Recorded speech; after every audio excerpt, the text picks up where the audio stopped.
Tips from a Master Photographer. Video 3. Lighting.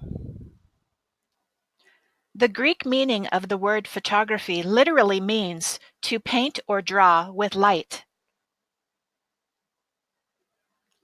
As digital photography has replaced film devices in today's market, we now have a variety of apps, built-in autofocus, a variety of auto-correction capabilities, and other enhancement features.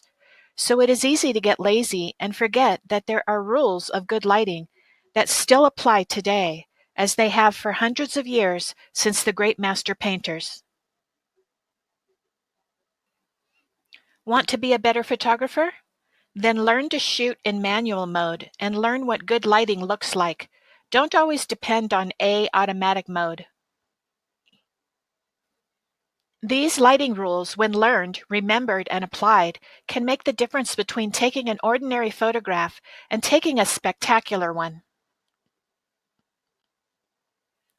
Photography is a two-dimensional medium, and the use of both light and shadow is the most important way to create the illusion of dimension and depth.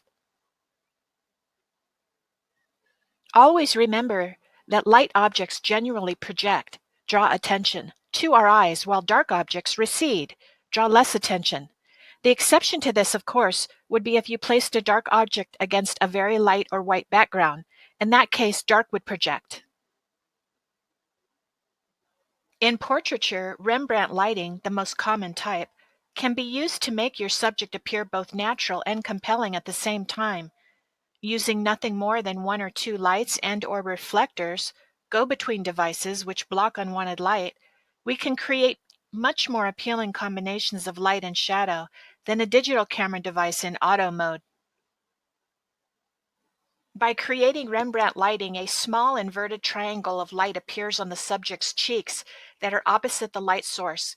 This not only enhances the cheekbone structure, but catches light in both eyes, thereby adding definition, depth, and drama to the subject's face. Tip: for any wannabe entrepreneur out there, to my knowledge, there are no apps for Rembrandt lighting as of 2019. Become familiar with the other types of lighting as well: broad, split, back, butterfly, etc. To get better results, also learn to really see what good and bad lighting looks like. This will drastically improve your results over time. With portraiture, whether you are indoors or outdoors, it is always important to find or create good, interesting, flattering lighting for your subject. Subtractive lighting is an easy way to create flattering light in non-flattering, difficult conditions, such as harsh sunlight. Subtractive lighting is blocking light from above that can create unwanted shadows, such as raccoon eyes, in unwanted places, so that the main light source comes indirectly from a reflected source, such as the open sky, etc. You can find subtractive lighting under a tree, on the edge of a forest, under a tree, out in the open, or say an overhanging porch that faces an open reflected sky. Remember, when taking pictures with any of your digital photographic devices, the proper use of lighting, highlight, and shadow can foster spectacular results.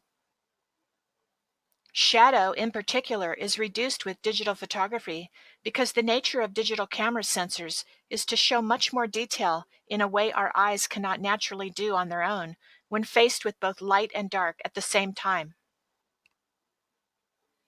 Unlike the human eye, the sensors on the screen of a digital camera can sense detail in a shadow much better than our eyes when there is mixed light and shadow. In nature photography, that characteristic can be very useful to show more detail. In portraiture, reducing shadow is not always desirable. With shadow, you can take a lot of extra weight off a person through the use of shadow. Never overlook it as a tool. I often use my reflector to block unwanted light or to create more shadow when taking portraits. It can be used for more than just reflecting. Professionals often call a light blocking device a gobo, a go-between. You really don't need to carry more devices than you have in your arsenal of equipment. In portraiture, for example, the times during and after sunset, as well as the very early morning, are the most flattering. This light is called the sweet light. For dramatic scenic photos, sunsets and sunrises render a much more artistic approach. High noon lighting is usually mundane in comparison and is a no-no for good portraiture because the shadow-to-light ratio is unpleasing to our eye, out of balance, and comes from a direction that creates a shadow in the eye sockets, thus killing the eyes. They lose their sparkle.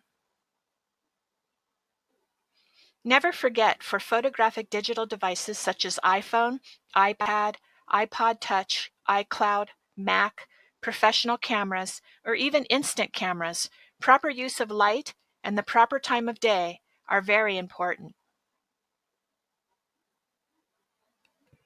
Thank you for watching this video. Please subscribe and hit the like button.